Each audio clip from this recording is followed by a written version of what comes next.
Hello, and welcome to another episode of an Unexpected Podcast. Today, I'm Mick, and I'm joined by Evan from Boston and Matt from Boston.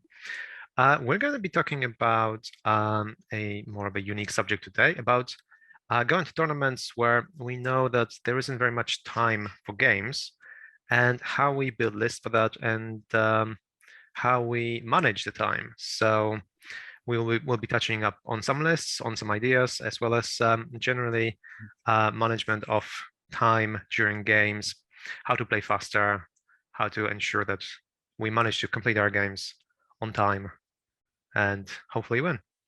But first, we're gonna review a list. So Gotta review a list. yeah. All right. So this is a list from Leon. It was pasted on our Facebook page.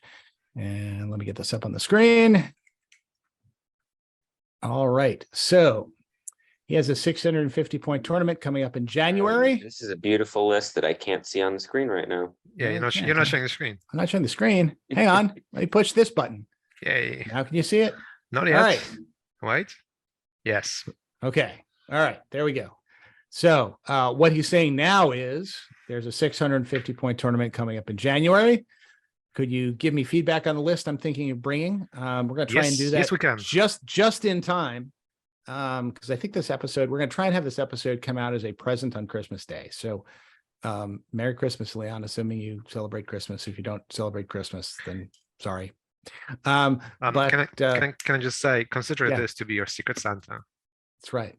Yeah. And we're all going to be waiting for our gifts to come in the mail. Mm-hmm. Preferably in the form of large checks. But anyway, we have Lurtz with shield, an Uruk-hai warrior with banner and shield, a Crabane, 5 Uruk-hai warriors with shield, 6 Uruk-hai warriors with pike, and then Verasku, who has 6 Uruk-hai warriors with crossbow, 3 Uruk-hai warriors with shield, and 5 Huskarls, and a Crabane. And then Shurku, which I'm sure is Sharku, with warg and shield, and 2 warg riders with shield. And he says he's expecting some amount of terror, so that's why he put in the Huskarls. Didn't want to invest too heavily in the crossbows just in case he comes up against Assault on Lothlorien, the Assault on Lothlorien Legendary Legion, because I guess you don't want to go into a gun duel with that list.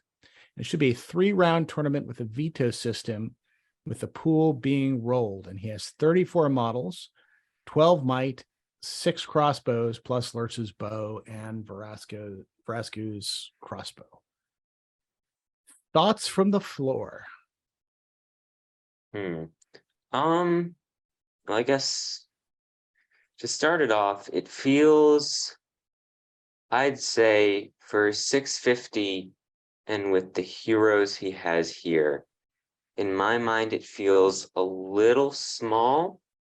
The issue being that his numbers 34, obviously, by no accounts is bad.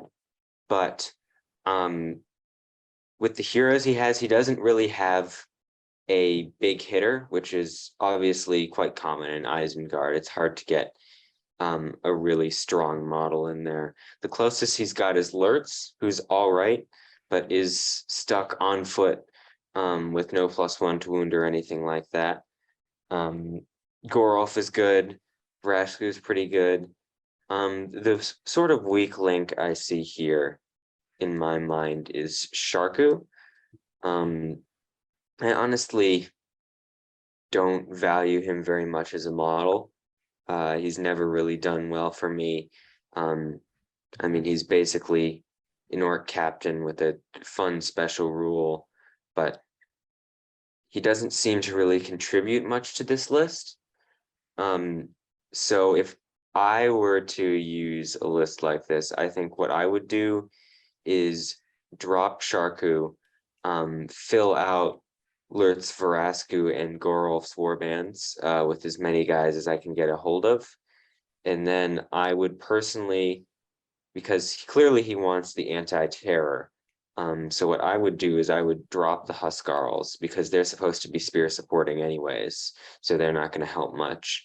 I would swap them for pikemen, and then I would take some Urukai Berserkers instead, which are a little more expensive, but you've made points back by dropping Sharku. So it would leave you still with 9 points of might, which I think is perfectly sufficient for this sort of army.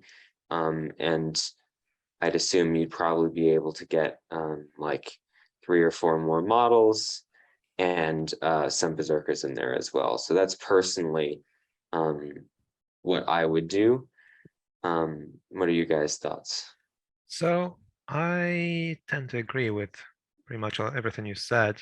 I just, in general, find that at something like 600, 650, 700, I would aim to fill up the war bonds first before investing in the fourth hero like Sharku. So yeah, the numbers aren't great considering that none of the heroes are actually amazing. And Lures can still take what, 2 more warriors, Vraska can take 6 more, Gorulf can take 4 more. So there's definitely plenty more that can come in. And yeah, Sharku just doesn't seem to be very good by himself. I mean, a mounted hero is great, but mounted hero with fight 4 is not. So yeah, I personally would also get rid of him. Keep the 2 Warg Riders, maybe add a 3rd one. And yeah, invest into some berserkers. And like if you're really worried about terror, and think about a shaman, but I don't really think where the shaman could go. I mean, you could replace Sharku, but I feel like if you just drop the shaman and take berserkers, your problem is pretty much solved anyways. Yeah. Mm. Yeah. So the other weak link I see in this, all right. So I think the issue that you have here is there are 3 heroes with heroic march, Lurtz, Vrasku, and Sharku, but only 2 heroes with strike, and that's Lurtz and Gorolf. And you know, as we've pointed out, the weakness here is a combination of numbers and kind of hard hitting heroes, because your strikers are both fight 5 guys to begin with, and neither of them are mounted. And I don't think in this list you need both Vrasku and Sharku. I actually don't. I mean, for what Sharku does and how much he costs, I don't think Sharku's a bad ad. If you know, because at 50 points, 60 if you put him on a warg, 65 if you give him a warg and a shield. Having, you know, a 3 might mounted captain is for that amount of points is actually pretty good. But you know, the problem is, could the 65 points be better used in this list? And the answer is probably yes.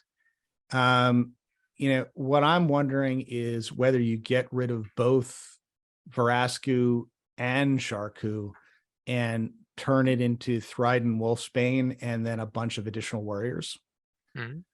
That gives you a 3rd fight 5 striker, this one mounted.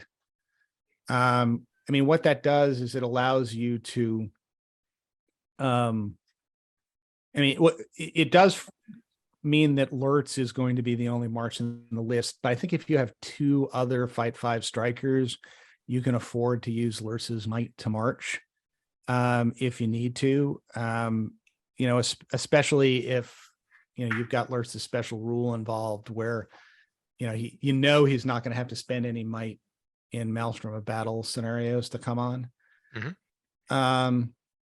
So that's another thought you might want to do too. And I think Shark, you know, if one of the things you want to get is an ability to win Reconnoiter with your 2 Crabane and a few Warg Riders, and you want to have a mounted guy with a march to pull that off.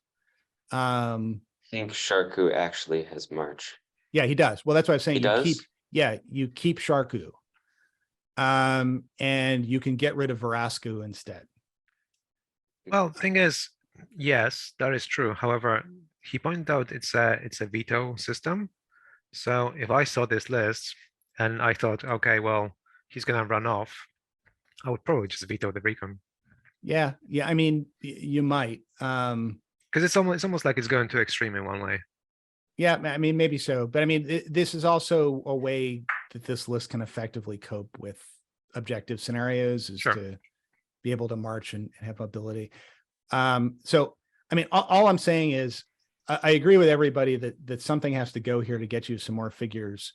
And I think you could make Sharku go away and get some more figures, and then keep Vrasku for his shooting. You can make Vrasku go away, keep Sharku, get more figures, and then, Sharku then ends up being, mobility guy, and maybe give him another Warg Rider with a shield to run around with. Or you could get rid of Vrasku and Sharku, turn them into Thryden, Wolfsbane, and then beef up everybody's war bands and have Thryden running around with a couple of Warg Riders with shield, or some Dunlending horsemen if you want. I mean, Thryden's really instead. strong. Yeah. Yeah.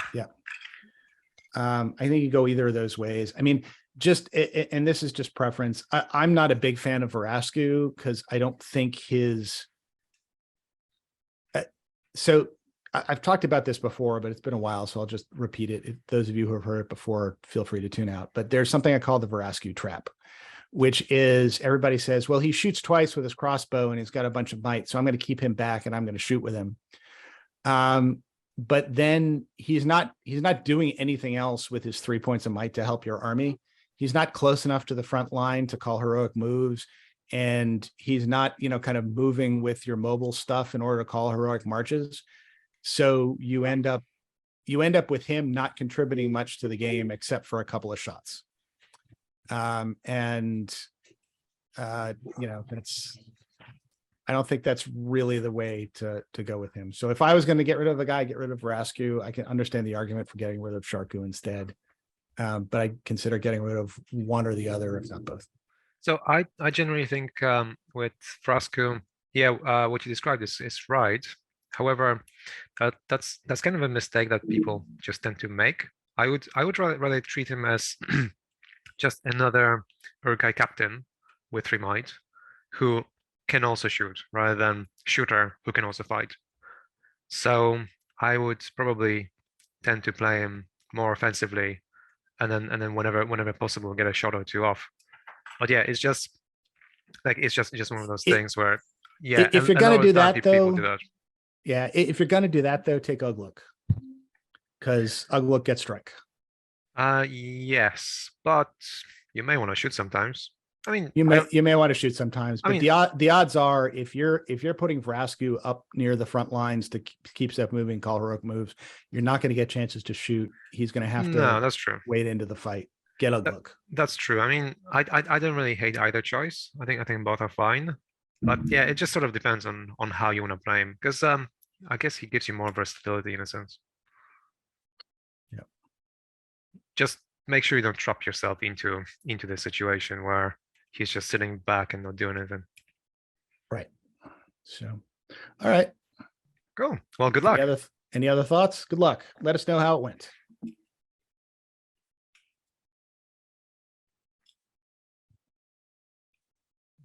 All right, so we're gonna move into our main topic of the day, which is to do with preparing yourselves for tournaments where there isn't very much time in the rounds, and you obviously don't want to run out of time, as well as like generally time management.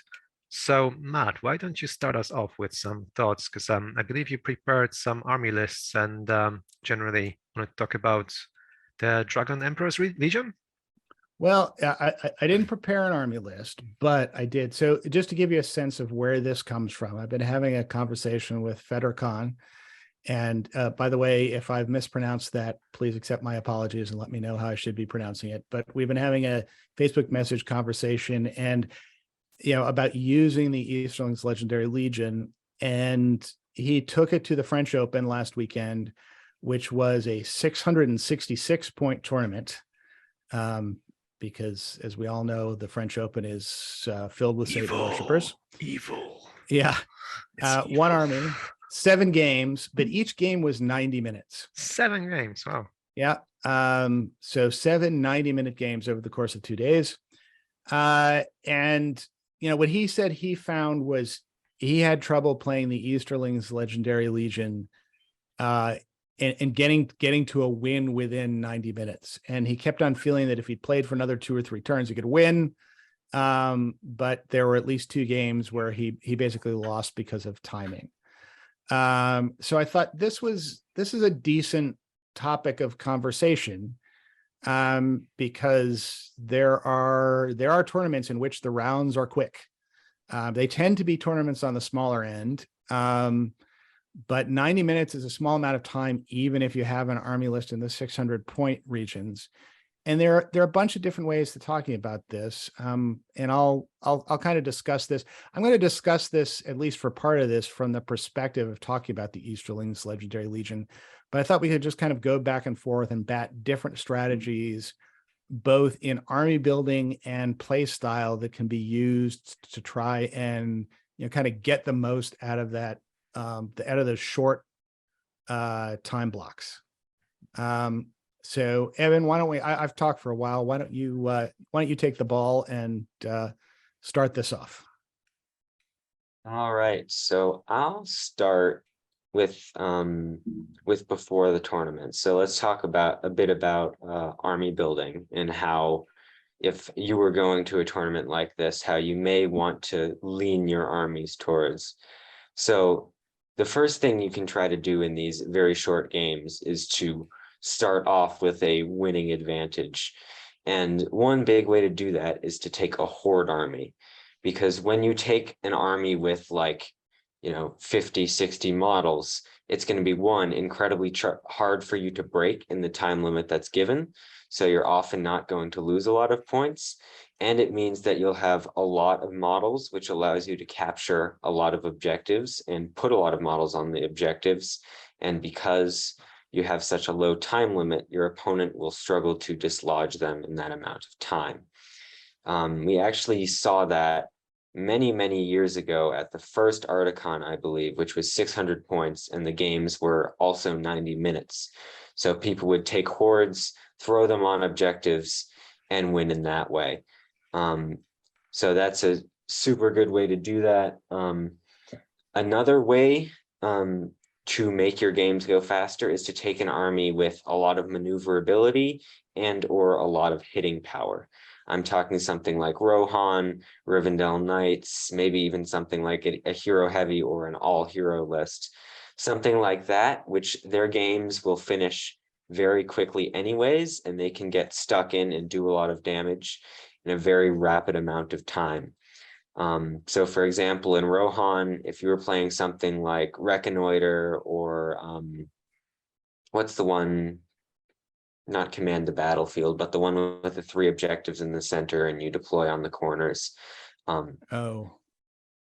Divide and Conquer, I think. Divide and Conquer. Yeah. Okay, And other scenarios like that where you can get to the objectives much faster than your opponent can, and then you can get stuck in and just basically take the fight to your opponents and hit them hard, hit them fast. So having an army like that, or an army that isn't going to break in the time limit, will really help you get wins in those sorts of scenarios. And yes. Just to kind of expound on that, a different variant of the second type of army, of the kind of the quick moving, hard hitting armies, is the armies with flyers and magic. So one of the classic armies of this type is like Angmar with Gullivar and the Witch King, and armies that can come in and kind of like win a game with like just 2 models very quickly in 2 or 3 turns tend to excel in these types of scenarios. So, if you can suck out the enemy's general, have Gullivar swoop in and kill him, and all of a sudden you're ahead by 3 victory points, and then the game is yours to lose at that point, and you can then play very conservatively for the rest of the 90 minutes in order to make sure that you never lose that 3-point edge and you win the tournament. Hmm. And also knowing which of your models matter for victory points and which don't is very important. Because I had a game one time where we played to the death, and my opponent was playing pretty slowly. So I burnt a ton of resources and then threw my Gullivar in over the lines and heroic combated into a banner bearer just to kill that banner bearer, which then Gullivar died afterwards, but it didn't matter because I was up 2-0 because I had a banner and they didn't, and they weren't able to capitalize on it because of the time. So I was able to win that way. So knowing when, sure, my 200-point model, it's so shiny, I don't want to lose it. But if I lose it and I win, Doesn't matter if I lose it or not. Hmm. That's where, especially when you don't have very much time, having a banner in your army is quite important. With if you're playing like a 2.5 hour game, you can sometimes get away with not having it. But if you don't have very much time and you run into one of those scenarios, it's like they could just tank for an hour and there's nothing you can do. Right. That's and happened. That's happened before between yeah, some of and us. yeah, exactly. I have no idea what you're talking about, Mick. Yeah. Also, that was a 2-hour game, I must remind you. Yes, and even then, I didn't manage to Yeah. to kill the banner or break you. Yeah, and that's, I mean, I'll talk about some, Legion specific examples in a second, but just to preface that, I mean, one of the things you get when you take the Dragon Emperor Legendary Legion is you get like a banner that is very, very hard to kill. And if you're playing to the death against somebody in a 90-minute round and he does not have a banner, you just kind of surround the Dragon Emperor with your entire army and say, "Come get me, bro." And it's you're probably going to have that one wrapped up. But one thing to discuss, because we've talked about two strategies for army building here, right? We've talked about building a horde, and we've talked about kind of building a fast moving, hard hitting army. And it's important to kind of beware the two time wasting traps that can come with those types of armies. And it may be worth thinking through your own play style to determine which, if any, either of those two strategies you want to do. I mean, if you're the type of guy who moves precisely and slowly and wants to think about each figure you're going to move and where exactly it needs to be, you do not want to take the horde option. Because players, and I've seen this happen time and again, players who have that play style and then take a horde army, get into these quick rounds and end up coming out of the tournament with 5 draws. Well, unless Yeah. you're the sort of player who has a lot of experience with that army. So for the first, let's say, 4 or 5 turns, you're moving very quickly, and then you become very precise. Yeah.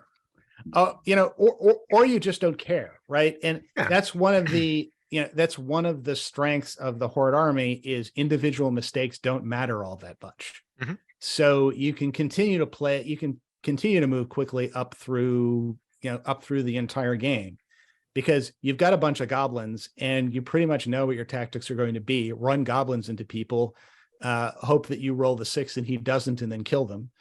And it doesn't require a lot of strategic thought in order to implement that strategy, right? So, but there are some people, for whom they're constitutionally incapable of kind of playing that type of game, and that's not the strategy for you. Likewise, there's a problem on the other side if you're going into one of these, kind of small number of figures, high mobility, high impact armies, that it's real easy. Those are the games where it's real easy to lose games on one small mistake. Mm-hmm. And if you're the type of player, if you don't have a lot of experience running that type of army, trying to take that to a tournament that has short rounds is not going to be effective for you, because you're going to go in, you're going to get yourself into a position where there's like one way out of it with all your figures, and you're going to be sitting there like, with the smoke coming out of your brain and your opponent going, this is a timed round, right? As you're trying to figure out where to put the the pieces, and that may not work it for you. However, if this, like Mick, like you said, if this is something that you've played a lot and you know how these pieces work and you know how they all work together, Do it. and you can do this quickly, that's the strategy for you. Yeah, I mean, generally, if you're not very experienced playing small armies, it's probably not that good of an idea, because the less models you have, the more mistakes are gonna cost you. Because like if you have 100 models and you made 10 mistakes and you lost 10, it's fine. But if you have 30 models, then that's 1/3 of your army. Yep. I think an important aspect to take away from what Dad said is that when you're playing these types of armies, you need to know which decisions you need to think more about and you really need to think about, and which decisions you can just say, oh, I'm fine with doing either one. I'll just pick this one and go on with it. Like, for example, if your opponent's sending a force down one side of the board and a force down the other, does it really matter whether random McGee goes that way or that way to try and stop them? It doesn't. So don't think too hard about that and just move the model. But if it's a more important model, like a Gullivar or something like that, and it's a very important turn where you could make a lot of progress, then it is very important. So being able to recognize when, oh, it doesn't really matter whether I put my hero here or here, and differentiating that from, oh, if I go here, I lose. If I go here, I win, is a very important skill to pick up.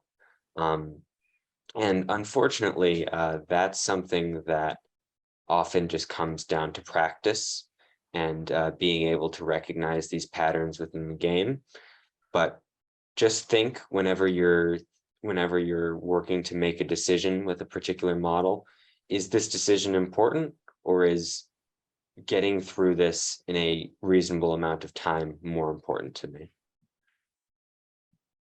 And yeah, and look, some people are better at this than others, right? You know, in my younger days, I could make decisions quicker.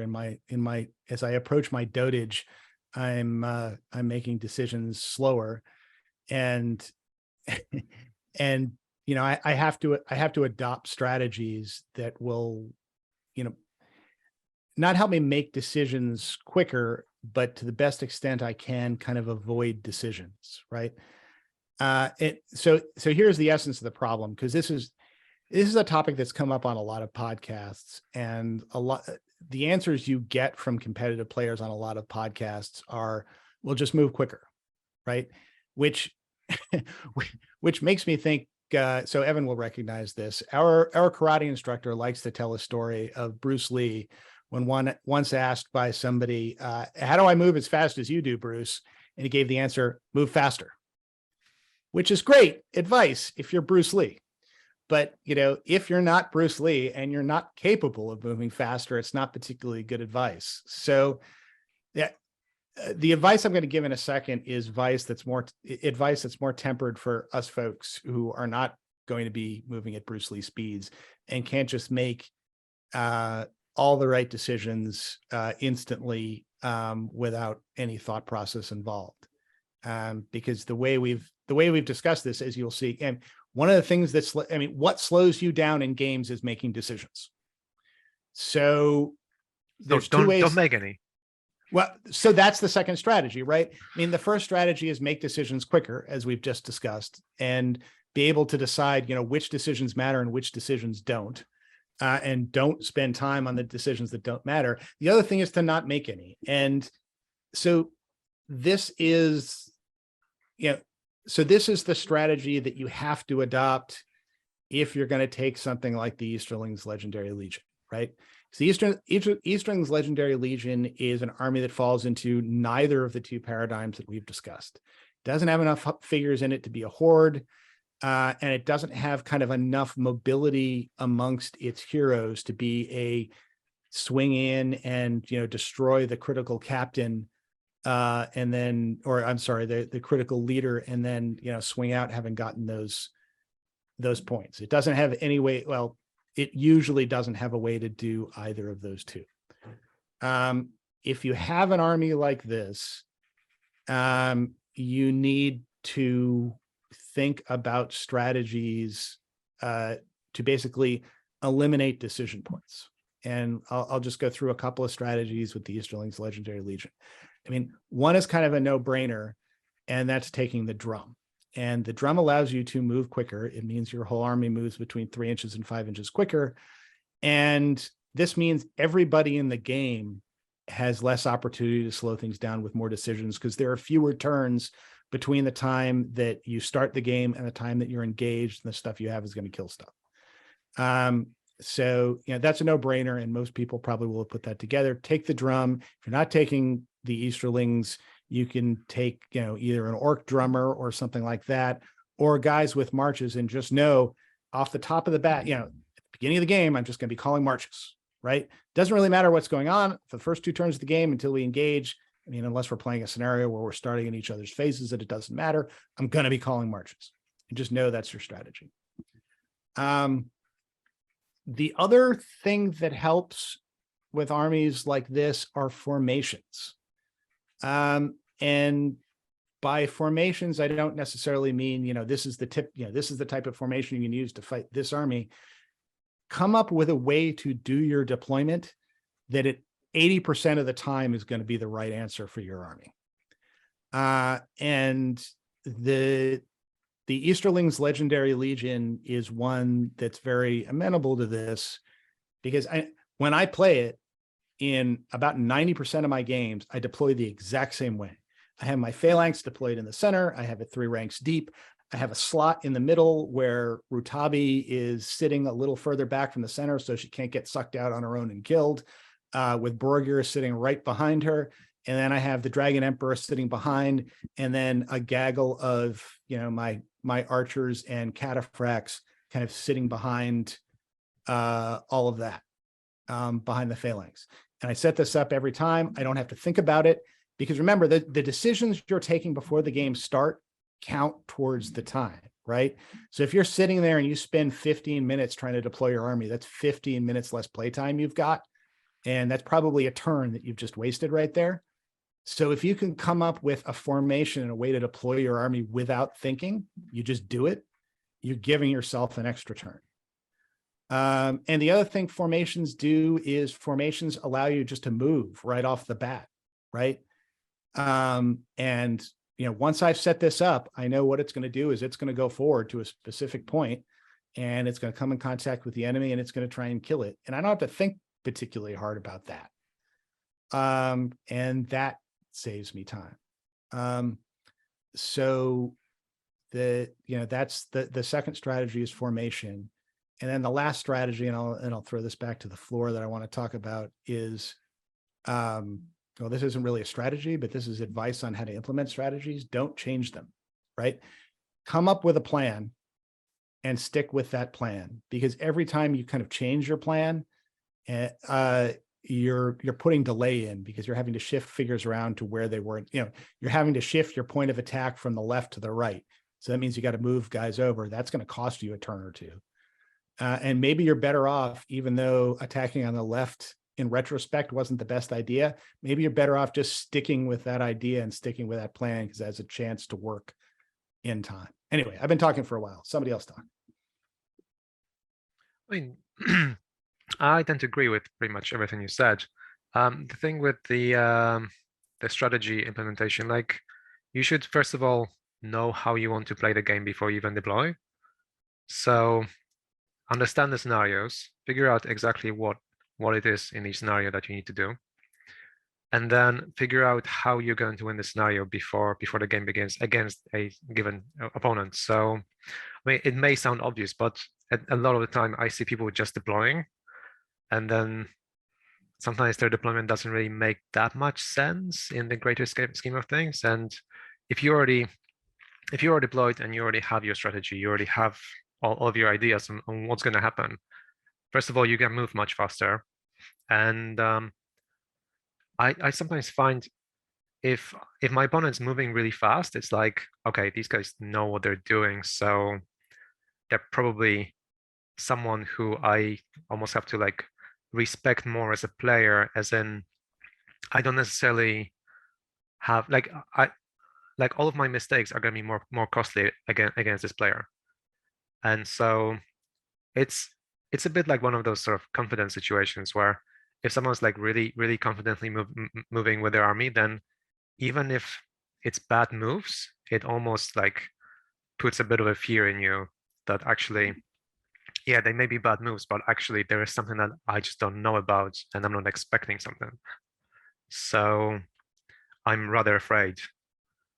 And maybe they have a plan which I didn't even think of. Yeah. I mean, we used to have a saying in the army that an adequate plan executed promptly is better than the perfect plan executed too late. Or not execute at all. Yeah, or not executed at all. And yeah, so that is something you need to worry about. Is one of the things, and people don't realize it, but one of the things that like costs them the most time in these tournaments is kind of analysis paralysis. And you know, if these are the advantages in these types of tournaments to armies that do one thing well. Mhm. And there's an exception that we'll talk about in a second if somebody doesn't bring it up. But the advantage to bringing an army that does one thing well to these tournaments is you know what you were going to do in each game. And it may succeed, it may fail, but you're not going to spend time trying to figure out what your best strategy is, right? If you're bringing dwarves backed by elves, you know you're going to slam your shield wall into the opponent's shield wall and hope you break it. And you don't have to sit around kind of wringing your hands about how you're going to approach this particular opponent. Yeah, there was a guy I met at Articon named Joaquim, who actually made it to the Masters. And basically what he did was he basically wrote a whole bunch of like paragraphs with plans versus the different armies that existed. And he would say, okay, if I go up against this army, I'll do this. If I go up against this army, I'll do this. And he did very well using that. Am I saying that you should go through all of that work in time to prep? No, I don't do it. I've never done it. I'm sure most other people also don't do that. But it does really speak to the value that your time before the game has and the effect it has during the actual game. Because remember, just because the game starts once time starts doesn't mean that you can't be planning and thinking about what you're going to do and how you're going to win at the specific scenario before the game starts. So once you get to the table, you know, you introduce yourself to the opponent, you show them your list, they see you see their list. You know, instead of pulling out your phone and looking at Facebook or something like that, really have a think about, you know, what is in their list, what is the scenario, how am I best going to win this? Do I need to play for a draw? Do I need to accomplish this specific thing with this specific hero in order to win? And just using all of the time that is given to you, because in these 90-minute rounds, you don't have a lot of time in the actual game to plan. Yeah, and yeah, with most armies, and certainly most armies that fall into the category that we're talking about here, which tend to have, you know, one or two strengths, you don't need to spend tremendous amounts of time and effort coming up with PowerPoints and very complicated decision trees as to how you're going to deploy. There's going to be kind of a couple of decision points. Like, for example, when I'm playing the Easterlings Legendary Legion, you know, one of the big problems with that Legion is if the Dragon Emperor goes down, or if his Palanquin goes down, the army tends to kind of fall apart at that point. So you come up with, you want to make sure that can't happen, or at least can't happen quickly. So what you do is you have one point on your decision-making tree. You know, is there a combination of units in the enemy army that can take down the Dragon Emperor? So for example, like Bat and Spider Queen, or, you know, Bat and Heavy Hitter, or you know, some sort of you know, magic that can transfix him if he doesn't roll well enough, or pull him out, get him surrounded, and get him killed. If there is something there like that, then my decision tree is look to see if flash kill of Emperor is possibility. If yes, Emperor deploys behind Phalanx. If no, Emperor deploys in middle of phalanx where Emperor can fight. And then I've got another strategy that I use to basically, on the approach march, to have the phalanx separate at the right point or the right time and at the right point so that the Emperor can get himself into combat. So he's not, locked out and not killing people, but he can get himself into combat in a position where he's not going to be flash killed. And, I have, that's my simple decision tree. That's really the decision that I am making at deployment. And I can come up with the answer as soon as I see what the other guy's army is. I suppose in that case, what you're really asking yourself is, how do I lose? And you're prioritizing that, and then later on you figure out, how do I actually win? Because I guess in a sense, as long as you don't lose, then the only two options are draw or a win. So it's almost like you're prioritizing, just making sure that your opponent just won't just outright win in like if you make a silly mistake or something like that. Yeah, I mean it's a little more.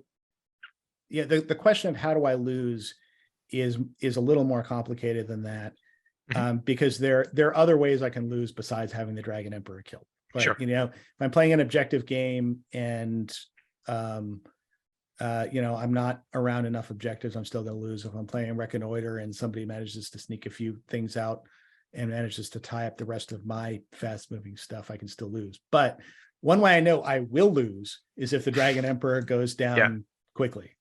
And so I guess the question is, figure out how you're definitely going to lose. Yeah. And then figure out ways that doesn't happen, and hope for the best afterwards. Right. I mean, what I'm saying is a different way of saying what Evan said earlier, which is figure out which decisions matter and then spend the time on them. And what I'm saying is there are going to be some decisions that are going to matter early on in most of the games you fight, and figure out ways to automate them so that you don't have to spend time before the game figuring out what the right answer to the question is. And that's a decision that's going to matter at deployment. I know it's a decision that's going to matter at deployment, and I've come up with a way to basically automate the answer to that question so that I don't have to spend time on it in the tournament itself. Yeah, I had a situation like that. So I played against Assault on Lothlorien a couple of times in a tournament recently, and one of the easy ways to lose against it is if they manage to hop over your lines when you don't expect it, with like a spider and a batswarm, and just take out your leader. So I was playing with the Witch King, and I basically went, okay, as long as my Witch King is like at least, I don't know, 10 inches behind my lines, then I don't really have to worry about anything. So even though sometimes I felt like I could do with him being closer, I just took the approach of never come closer unless I know for 100% he's going to be safe, and that just saved a lot of time on actually like figuring out and measuring where he should be. It was just a default approach of, as long as he's at least like 10 inches back, I can always run forward, cast a spell, run back. Yep. But and that's decision automation right there. Yeah, and so like I don't really care how far away the batswarms are or how far away the Druzak might be or whatever else. It's essentially this by default is going to ensure that I don't just lose. Yep. By the way, the military term for what we're talking about is a standard operating procedure. And the reason militaries have standard operating procedures is so that armies can avoid making stupid mistakes without having to spend a lot of time thinking about how to make each decision. And they don't always produce the best decision in the circumstances. There are going to be edge cases where not following the standard operating procedure is the best way to go. But it's like the 80-20 solution. This following the standard operating procedure is going to be the best result 80% of the time, and doing something better the other 20% is not going to justify the time you're going to waste figuring out what the exact answer to the question is. Yeah, unless you have the time in the game. But if you are playing short rounds, so right.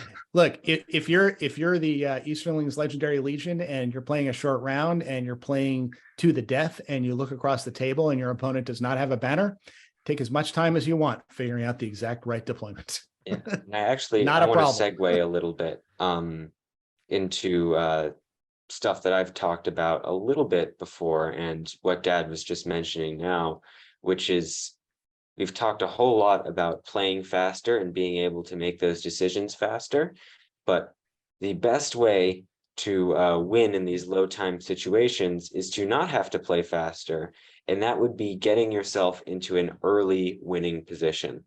So being able to just off rip, either get your opponent's banner or get on the objectives first, or hunt down some sort of important model of your opponent's that gives you victory points.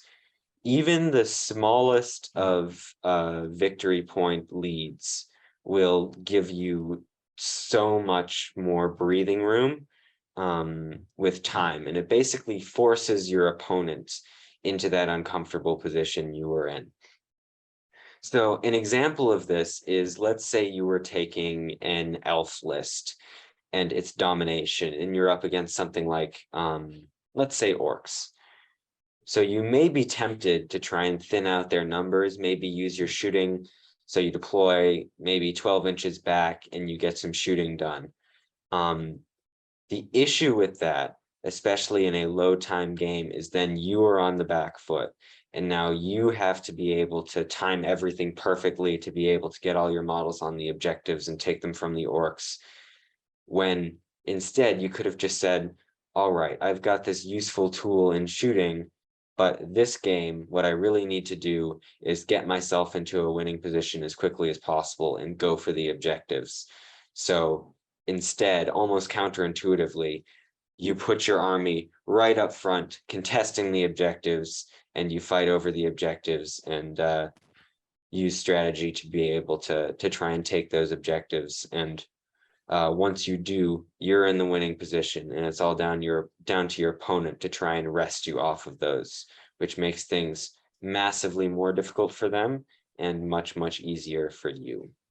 Yeah, I guess the other thought about that situation is, if you have a very shooty army, your opponent will expect you to do everything possible to shoot as much as possible. But then sometimes you can actually surprise them by just deploying up front and going, okay, I'm just going to fight. And sometimes they might not expect it. So it's helpful. Let's put a pin in that for a second, because I want to go back to the shooty army thing and talk about that for a second. But I think to kind of refine what Evan's saying is, because he's exactly right. In these short time scenarios, what you want to do is you want to get up in the victory points early, and then you can kind of rest on your laurels, and then you can take as much time as you want to think out how to respond to stuff. By the way, this doesn't mean deliberately slow play, because as we now know in the new set of rules, this is a violation of the code of conduct. But it does mean you no longer have to, when you have that point advantage, it means you no longer have to be in the position of, this may or may not be the best move, but I got to make it because I got to make a move quick. You can sit there and you can figure out if it's the best move to make or not, and then make it. But all right, so correct me if I'm wrong, guys, but I think there are 3 ways to do this reasonably in most situations. The one that Evan talked about is the most obvious one and the most frequently used one, which is to, if you're playing an objective game, get to the objective first, and get there with enough force that you're going to hold it. Which there's a quote from a American Civil War cavalry general who is not a role model for a variety of other reasons, but did come up with the phrase, the winner is the guy that gets to the firstest with the mostest. And when you're playing an objective game, that's what you got to do. And the second way is to flash kill something that gives you points, right? And typically that is the other guy's leader. There are some oddball scenarios where it may not be the other guy's leader. And there are some scenarios where that's going to, as Evan pointed out, that's going to be the banner bearer. And that may be your strategy in some scenarios is, I'm going to figure out a way to flash kill the other guy's leader. what typically isn't a way to kind of win these scenarios is by breaking somebody quickly, because it's really kind of a rare scenario and army matchup that you're going to run into where the solution to getting victory points on the board quickly is to break the other guy before he can break you. Those are my kind of thoughts on it. I don't know if anybody feels differently. Yeah, I agree with that. I think I've often found that breaking someone quickly actually counterintuitively will sometimes make you less likely to win the game. For example, in an objective game, I've won plenty of games and lost a few as well, where either I've been broken quickly and I'm on the objective, so I win, or I, completely ignoring the objectives, decide, all right, I'm going to go break the opponent quickly first and then go to the objectives later. And I don't make it to the objectives and then I lose. So I think sort of focusing on the bigger picture is very important in every game. But I think especially in these games with such hard time constraints, knowing what is important and what is not, where sure, breaking your opponent might get you some victory points and it might physically remove their models from the board. But if time is called and you're not on the objectives, you lose, no matter if your opponent has 50 or 5 models left on the board. Yeah, no, I fully agree. So, Yeah. sorry. So I guess I want to take us back to that pin I put in the idea of shooting armies earlier. And, we talked about what types of armies you may want to bring to a tournament that has short rounds. I'm going to throw out there that the type of army that you do not want to bring to a tournament that has short rounds is an army that depends on shooting. And that the more it depends on its shooting, the less you want to bring it. And the reason being that shooting armies start at a disadvantage to somebody else because they put all their, they put some percentage of their points into things that shoot, and then kind of gain that advantage the longer and longer the game goes on. And that's not what you want to have when you're going to have a small number of turns. Because, as Evan pointed out, if you've got a shooty army and you're playing like, say, I think it's Command the Battlefield. Is that the one where you got the 3 objectives in the middle? Basically you've got the diamond of the objectives and the one in the middle. It is Command Battlefield, yeah. Yeah, and then you start head to head, right? If you've got Rangers of Athelion, or one of those shooting armies, what you want to do is like stand 12 inches back and shoot at the other guy for a while to soften him up before you go in and fight. And against some armies, that's just not going to work, because he will have gotten 4 of the 5 objectives and you'll shoot him up and you may even break him, but you're still going to lose because he's gotten 4 or 5 of the objectives when the game's over. That's a problem. Yeah, but that's also a problem that's not only present in in games where you don't have very much time. It's a problem in general for certain scenarios. Like if you have a shooty army and you decide to stand back, opponent walks onto 3 or 4 objectives, and even if you break them, so what? They still win when the game ends. Yeah, but the more time you have in the game, the more time you have to break them and then come forward and retake the objectives. Yes, I mean, yeah, you can always do a situation where you've shot like as many models as you could down to like them breaking in 3, and then you rush in, you start shielding, you start overrunning them, and you only break at the right moment. So yeah, there is that, but generally there are certain scenarios where you probably should abandon shooting anyway. Yeah. Now, look, I mean, are there exceptions to this rule? Probably. I mean, if you've got Assault on Helm's Deep and, the way, you've got a shooty army, obviously, but one of the ways you win is by shooting your opponent's leader to death. Then sure. Even when he's in combat. Yeah, that's a viable alternative strategy for Assault on Helm's Deep in, one of these scenarios is, yeah, we're going to get into a fight quickly and you're going to have an advantage in the fight, but I've got these two ballistas that are sitting back here that are both going to be targeting your leader every turn. And if I get them, that's 3 points. Yep. So I think some advice I can also provide just on the basis, if you want to take shooting to these events, I would say simplify what you're targeting. And what I mean by that is take the least amount of in the way as possible. And sometimes you just gotta say, all right, instead of the fact that, this one guy from this angle can see this important target and this guy can see this important target, sometimes you just gotta say, all right, every single one of my 15 archers is just all going to shoot at your front rank of guys. I'm going to roll them all together, and then I'm going to roll them to wound. I'm going to take some guys off the board, and then we're going to move on to the next turn.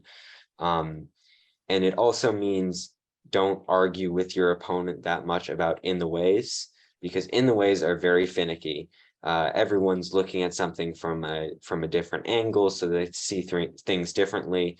So instead of saying, oh no, he is 2 in the ways, or oh no, he is 3, just say, all right, sure, 3, and then move on and keep moving through your shooting. Because if you're going to try and do damage with shooting in these sorts of games, you're going to want to get as many turns of shooting as possible, as quickly as possible.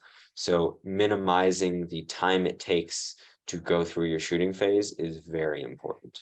Yeah. Actually, to add to that, that's probably a tip for pretty much all games in all circumstances, that generally, I, for example, tend almost never to argue with my opponents over things that don't really matter, like the random shooting situation, or like, can someone see someone, whatever. It's like, unless it's something really important, at which point I will have set it up to be able to see and to be able to shoot. If it's just random shots here and there, it's really irrelevant. So you're better off just not wasting time. Yeah. I mean, the other thought, if you want to take a shooting army, is take a shooting army that has different ways to win. And one example I'd give of this is the Assault on Lothlorien Legendary Legion, which is a shooting army, right? I mean, it's got the +1 to wound for shooting for most of its guys in most situations, and you can get a whole bunch of goblin archers and get a whole bunch of prowlers that can do a lot of shooting. But what it also has is another way to win and another way to get points other than shooting, and that's with its bats and its bats, worms, and its spiders, some of whom can be invisible. And yes, exactly. And so that's a circumstance where if I'm taking that Legendary Legion to a tournament that has short rounds, I am going to be making sure I've got my full complement of bats and spiders with me. And, maybe I'm going to have less prowlers and less goblin archers because they're going to have less of an effect on the game.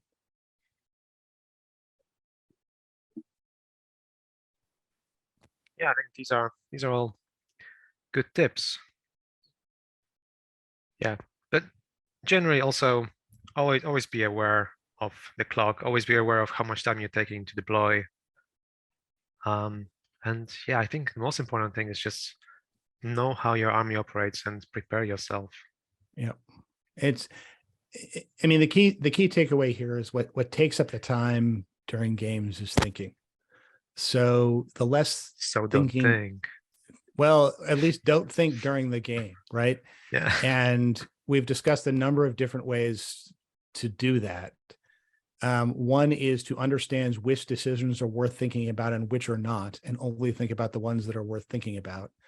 The other is to make decisions when you're building your army that will avoid having to think during the game.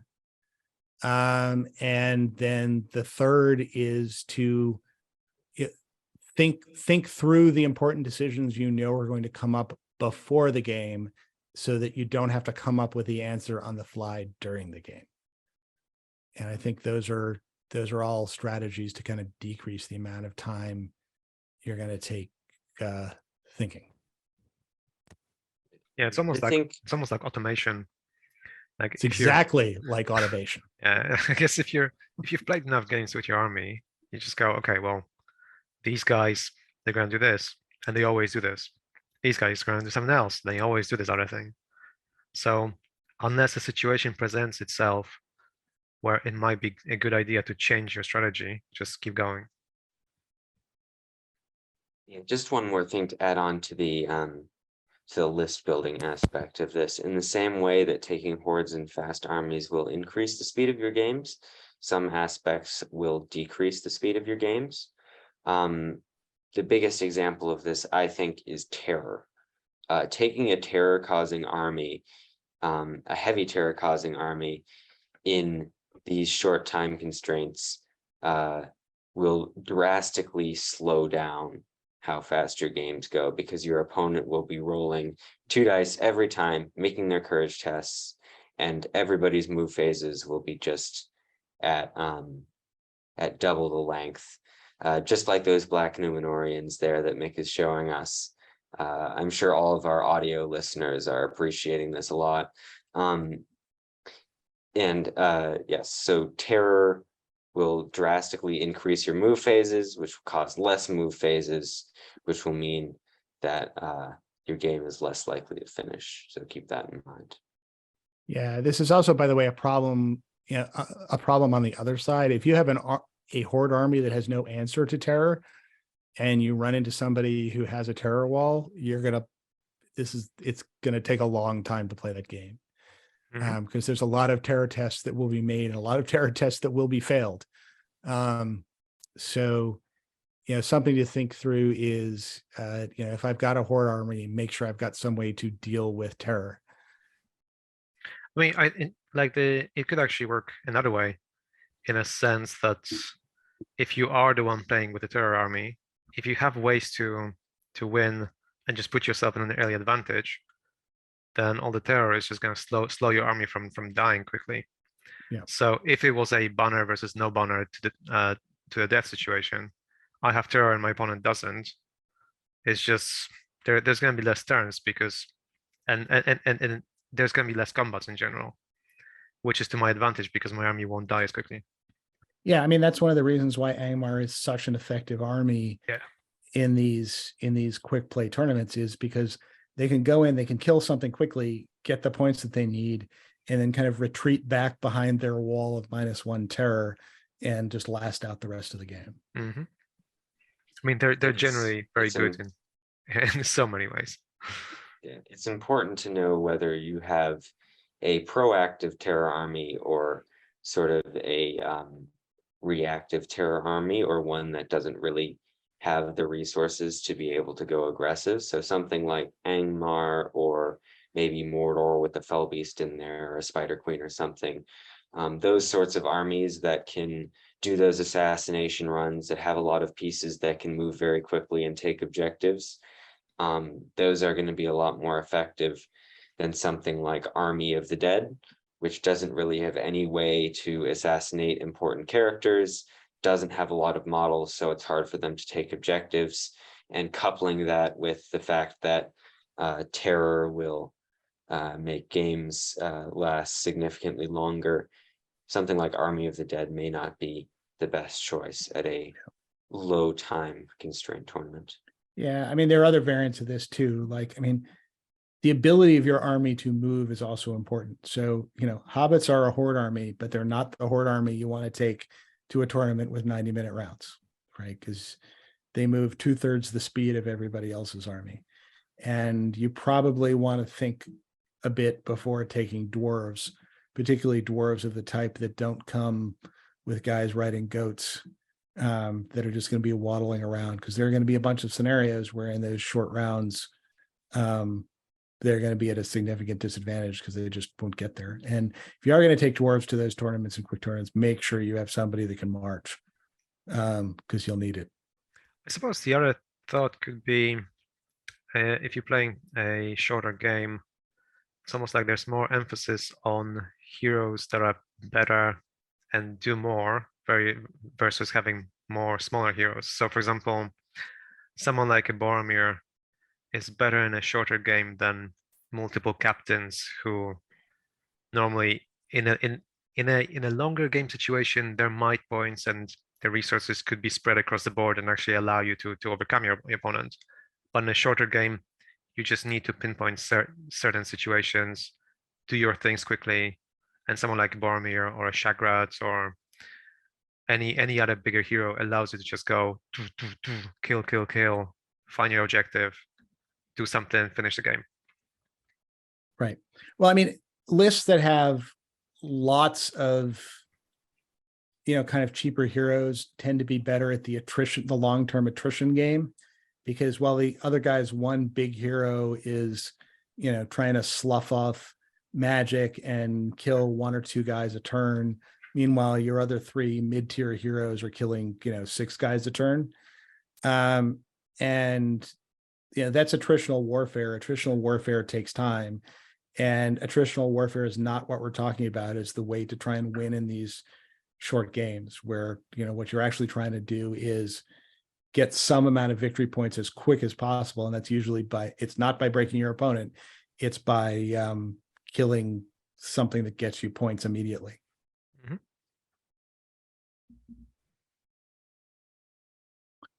All right. Any other thoughts? Yeah, Argentina won the World Cup. Messi, yay. Yay. Yeah, as I mentioned to Mick before this started, apparently there was a really amazing game between two teams of players that I don't know, playing a sport I don't follow, representing countries that I have no affiliation with. But I got to take his word for that. So apparently that was exciting. It was amazing. Anyway. Well, that's been well, hopefully our listeners have found our discussion useful. Maybe leave us some comments to see what else you think, if you agree or disagree with things we said. And I suppose we should wish everybody a happy holiday season, happy New Year as well, in case we don't post anything before New Year's, which is unlikely considering we'll be all enjoying our Christmases and time with family and whatever else we're doing over this period. So yeah, enjoy your time, and I suppose we will see you in 2023. All right. Happy holidays, everybody. All right. Bye-bye. Bye.